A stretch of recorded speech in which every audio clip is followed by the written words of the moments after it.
Yeah, I know. Just got a haircut, or as we say in Ohio, got my ears lowered. Anyway, and boy, I really slanted that, didn't I? Anyway, we're going to talk about hyperbolas, introduce them to you. And now here's the analytical geometry statement about hyperbolas.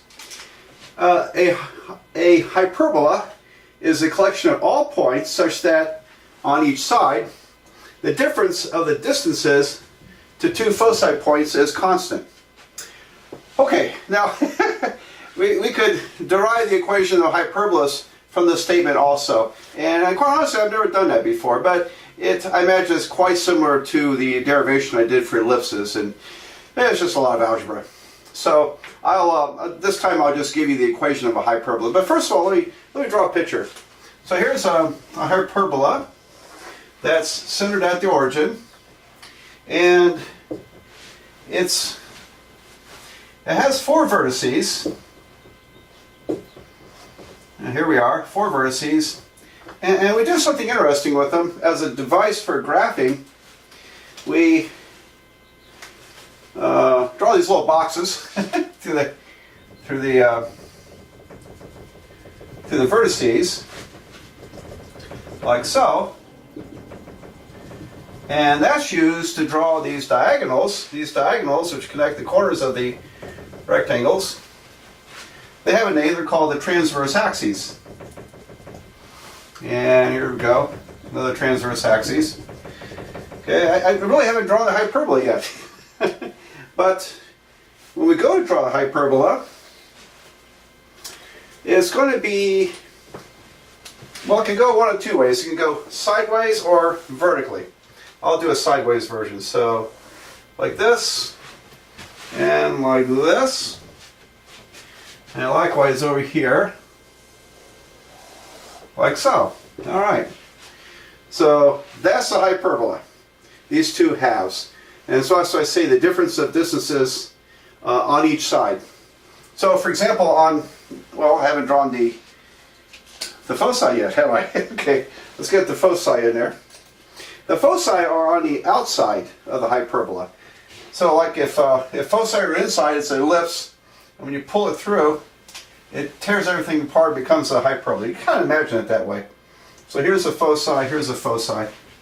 Okay, so if I had a point on the graph, for example, here we go. Here's a point up here. Well, yeah, we'll do it here, I guess. There's a point. And the distance to the two foci, if I subtract them, if I take the larger distance minus the smaller distance, I'll get a positive constant. And that's about it. That's what drives it. And so the subtraction of these distances is always constant. And we'll work on this side as well. So there you have it. That's a hyperbola. And it's they're kind of, I think they're kind of fun to draw and figure out. The couple of details here. This, like I said, the two diagonal lines here, they're called the transverse axes. Transverse axes. Well, axes would include both of them, the two, plural. Transverse axes. Okay, and they serve as asymptotes. They are also asymptotes. Now in calculus, we call them oblique asymptotes. In calculus. And oblique, I like to call them slanted asymptotes. Okay, they're slanted. But what happens is as the hyperbola moves away from the center, it approaches one of the two transverse axes, or asymptotes. So it's asymptotic behavior here. It's going to get very, very close to that diagonal line, but not quite touch it. Not quite touch it. And that's called asymptotic behavior. So same way up here. It'll come real close to that diagonal line defined by the transverse axes. So it has kind of interesting features.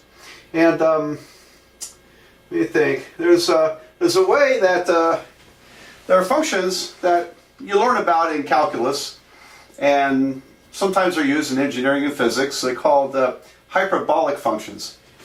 Pretty sure you got them on your calculator. If you have a scientific calculator, you probably have hyperbolic functions.